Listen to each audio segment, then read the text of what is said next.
Hey everyone, thank y'all for joining us for our beef brunch news update on Tuesday, April 29th, I think. I've got to stop doing these when I can't see 28th. the date. Oh wait, Tuesday, 29th. Sorry. Yes. There you go. Yes, we're, 29th. we're on I'm all we're messed on a up. roll already. For the last week of April, we'll go that way with it. Mhm. I'm just going to start us off with a big thank you for everybody that joined us at the Northwest Beef and Forage Field Day last Thursday over at the Hill Farm. Thank you to our sponsors. It was I'm biased, but I think it was a great turnout. We had over 100 people there, a ton of vendors for our vendor show. Dr. David Anderson was our keynote speaker on beef cattle economics and marketing there. So thank you to everyone that helped make that event a success. Lee's not on here, so I can brag on him a little bit extra because he's the backbone of that event and carries the biggest load of it, even though he won't admit to that.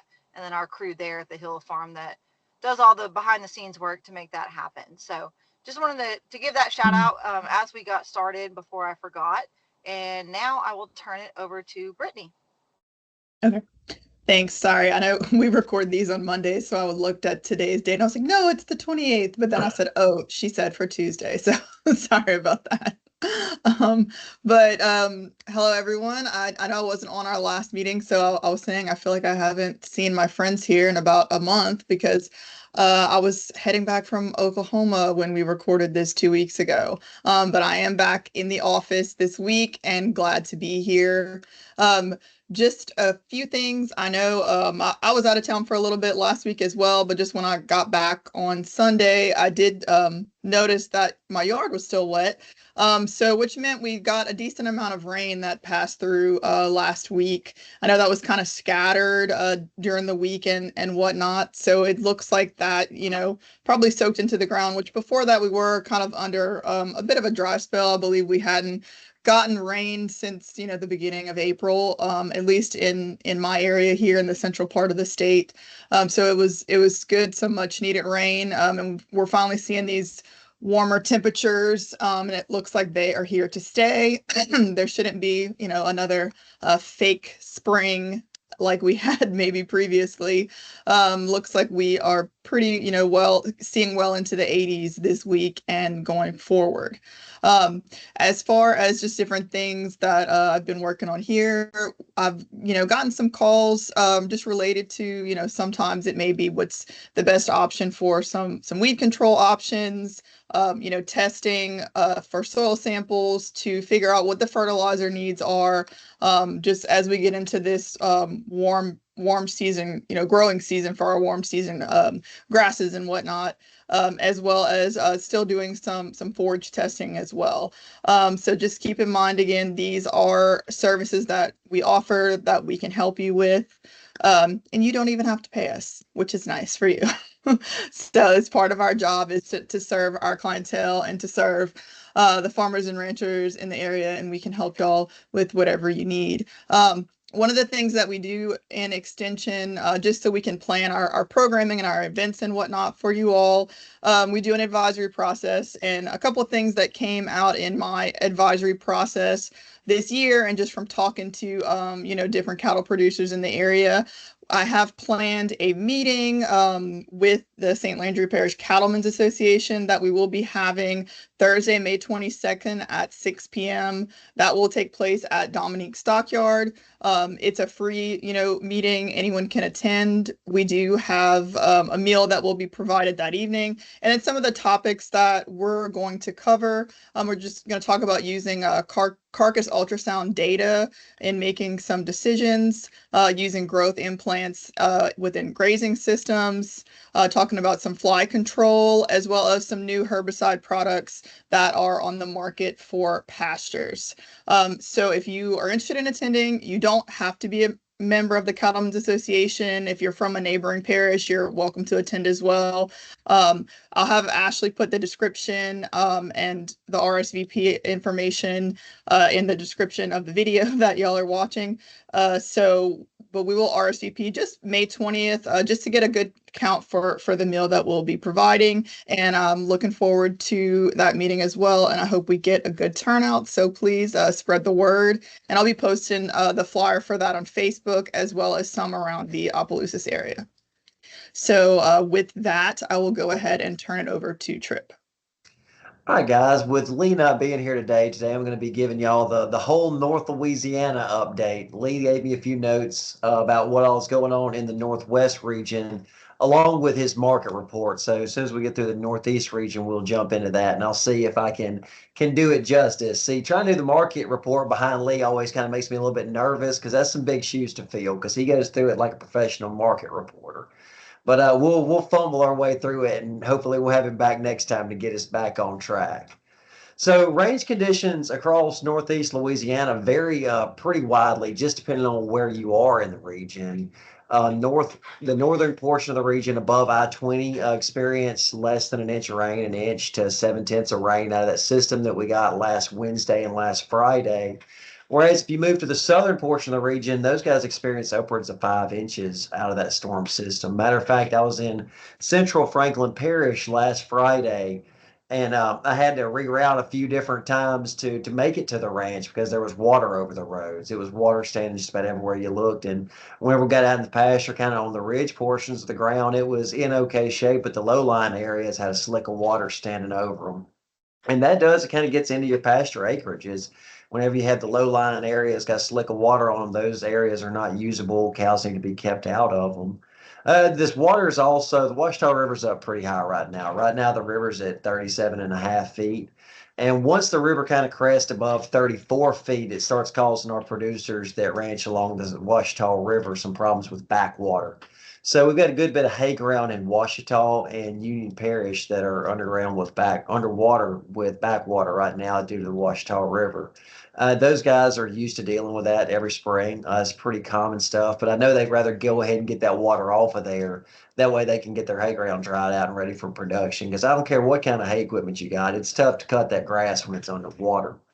But something they deal with pretty regularly. I know that so far my report is kind of sounding like you need to go outside and climb up on the ark, but to tell you the truth, most of the region is actually on the dry side of things. Like I said, out of that system that we got last week, much of our area only got 3/4 of an inch, give or take a little bit. So it's drying out pretty fast, especially over here in the hill country. I always say that over here we're 2 weeks away from a drought all the time, and historically that holds pretty true. And in Union Parish, we've been getting just enough rain to stay out of trouble, but we certainly don't have any surplus. If we catch a snap where it turns off hot, dry, and windy, it's going to get pretty dusty around here in a hurry. So moving on to the hay report, we had a small percentage of our producers get all the way across their first round of hay. Most of those guys were wrapping it. This was kind of in that 3 weeks ago window where we had some really nice weather to get some hay dealt with without rain interfering. But most of our guys held off. Most of it was wrapped, some of it was dry hay. There was some dry hay baled because we had several good days of dry weather there. But those guys that kind of held off waiting on better conditions, they're probably going to be waiting a while. Looking at the long range forecast all the way out to the middle of May, we've got low grade chances. Now, I'm not talking about 80% every day, but just about every day there's between 15 and 30, just enough to make you nervous about busting off a hay cutter. But as y'all all know, springtime weather patterns are extremely volatile. Spring and early summer weather patterns are extremely volatile. And we could check the 14-day forecast tomorrow, and they're predicting it to turn into the Savannah. So who really knows what's happening 14 days from now? But I tell you what, it's going to be a few days before we get conditions right to cut some hay, even if everything does turn off perfect for us. The hay that was cut and put up, yields nothing spectacular. It was very average, pretty well exactly what you'd expect for that first cut in hay, but the quality was noted by multiple people. It was a pretty good first cut in hay, and I can speak to this personally. There's a lot of optimism about our first Bermuda crop. I scouted some hay fields in southeastern Union Parish, I guess it was last week, and the Bermuda that's coming in is absolutely outstanding. So I'm excited to see it, and the producers that are sitting on top of it are also anxiously waiting on it to come in and grow and see what the crop actually turns into for their first true dry hay crop of the year. I know we already got a number of bulls out, and there's going to be more to go out for our guys that like to start calving in February.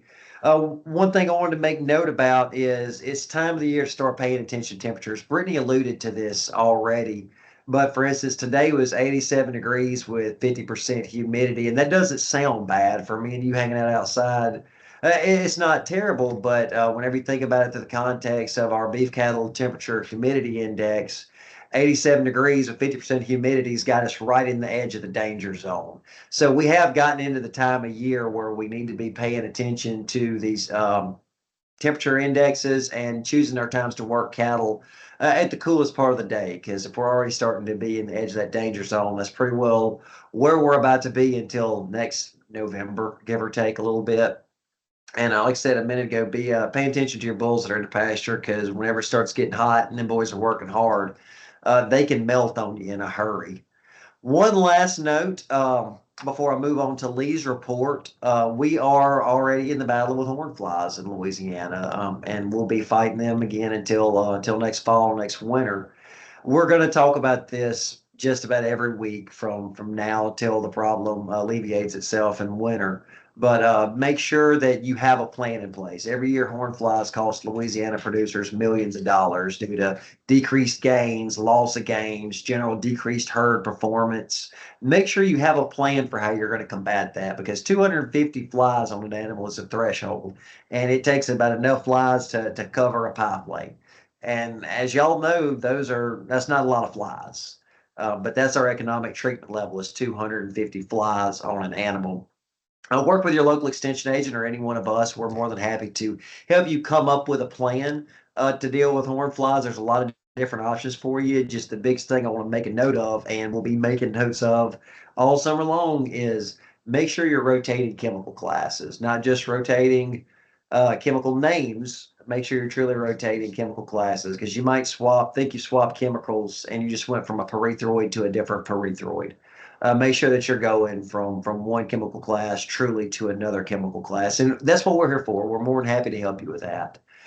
Just news and notes of events going on in the Northeast region. This coming Friday, May 2nd, we have got our Haymakers conference in Jonesville. Very excited about that. This is its first year. It's going to be the two-part conference. There's kind of a pre and post hay season component to it. For the opening round of it, Dr. Villegas is coming up, going to speak to us about armyworm control. Dr. Jose Neto is going to be talking to us about general hay production, and he's going to go into a lot of different topics off of that. I'll be discussing hay storage and feeding, and we'll also be getting an update from the local NRCS office down there. So if you live in the Jonesville area, make sure to come see us. It's going to be a great day. So moving on to Lee's report. Give me just one moment and let me click over. He says that it's mostly dry in the Northwest region. Winter forages are still looking good, but hot, dry conditions are beginning to take a toll. And I will second that for the Northeast region. Our winter forages are pretty well played out, especially those that haven't been managed to prolong production. Those that have been allowed to run their course have seeded out and are pretty well done for the year. Most producers have gotten their first cutting of hay done. Quality appears to be good, but many have reported lower than normal yields. Producers with fall-born calves are watching the upward trajectory of the calf market and wondering if an early weaning/marketing is in order for this year. Replacement cows and heifers continue to break records each week, and there are rumblings about potentially another temporary ban on imported Mexican cattle due to animal health concerns. Nothing concrete, but could add fuel to the fire that the cattle market is if it occurs. A note on this, if we reduce imports from Mexico, that'll be a big boom to our feeder calf market, calves going into the feedlots, because we do import a lot of calves from Mexico. So we could see increased prices there. Also, on the cull cow side, we'll talk about this later. We're already beginning to see increases on the cull cow market. We are coming into grilling season, which is historically pretty well from now till after Labor Day is when we see our highest demand for boxed beef products. So it's the stars are aligning for us to see a potentially very strong run in the beef cattle market. The only thing, Lee has this note here, the only thing, the biggest threat that could disrail us is a black swan event. Fortunately, we haven't used the term black swan very often the last couple of years. Black swan events are events that happen outside of the industry and industry control, things like COVID or a packing plant catching fire. things that you really can't factor into the equation whenever you're forecasting markets. And these are the kind of things whenever we are on a run like we are that could really disrupt a historically strong cattle market. So that brings us into Lee's market report that he has prepared for us. I want to thank him very much for crunching the numbers and having this information ready for us. The confidence in the data for this week is medium to low. But if the numbers are indicative of what's going on out there, it's pretty solid. It makes me happy to see. The 5 to 6 weight steer market, the lows came in at 262 with the highs coming in at 365, which if you look at market reports from anywhere across the country, 365 is very strong for 5 weight steer calves. That marks a 0.32% increase. Heifers also saw a modest increase. The lows coming in at 245 with the highs of 343. Once again, that is our 5 and 6 weight class of heifers, and that marks a 0.85% increase. Where we saw our strongest gain over the last market period was the cull cow market. Our lows came in at $1.18, with the highs on the culls being at cull cows being at $1.55, marking a 1.1% increase. And cull bulls saw no change, with the low end being at $1.32 and the high end being at $1.81. And whew, that is the market report for this week. And guys, that pretty well has everything wrapped up for the Northeast and the Northwest region. Tripp, two things. One, I appreciate you taking the brunt of that since I could not. Two, you know how I feel about jinxing things? Don't put terms out into the universe like black swan events when we haven't had any in a while. So now everybody knows, when that happens, it's all on Tripp. Just one more event, we've already mentioned it, but just one more reminder. It's going to be the heyday for the Northwest region. I think that's June 12th. It's a Thursday. And I have that information in the description as well. So I think that's all. Oh no, one more. This Saturday, May 3rd, is going to be the Louisiana Cattleman Association Health Summit down in Abbeville at the Vermilion Parish office. And so that is that information's floating around. It's free to attend. We do need a head count for that. So you can go to the LCA website and find that information. I'll do my best to link it, or remember to link it in this description too. But if you can't find it, just reach out to me and I can send it to you. Tripp, you had one more thing? I do. This is majorly shifting gears, but we have begun planning across the state for this year's district and state horse shows with the 4-H program. So if your kid participates in the 4-H horse project, which I know many of y'all's kids do, just be looking for information coming forth. Sign-ups will be starting here within the next week or so, and our district horse shows will be getting kicked off in June with state to follow. Perfect. Thank you, sir. And I think that's going to wrap it up for us today. We will see y'all again in just a couple of weeks.